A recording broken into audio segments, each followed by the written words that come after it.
লাচুংয়ে যে হোটেলে স্টে করেছিলাম সেই হোটেলের চারিদিকে এই হচ্ছে ভিউ। তো গতকালও লাচুংয়ে ছিলাম এবং গতকাল সকালবেলা এই লাচুং থেকে আমরা জিরো পয়েন্টে গিয়েছিলাম।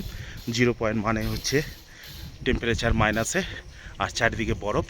তো খুব সুন্দর লাগলো জিরো পয়েন্টের। তো কাল রাতে আবার সেই সেম হোটেলেই আমরা স্টে করেছিলাম। এই মুহূর্তে আবার গ্যাংটকের উদ্দেশ্যে আমরা রওনা দেব। আর চারিদিকের ভিউ হচ্ছে চারিদিকে শুধু পাহাড় আর পাহাড়।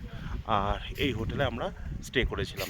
তো বেশ হোটেলটা সুন্দর। এই হোটেলেই আমাদের ডিনার কমপ্লিট করেছিলাম। তো এই মুহূর্তে আমরা এখন বাজে সকাল 10:30। আর আজকে হোলির দিন।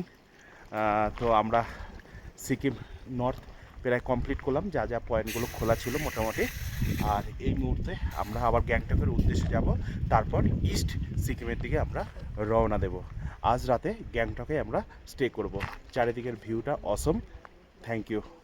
আবার অন্য ভিডিওতে আপনাদের সামনে আসছি।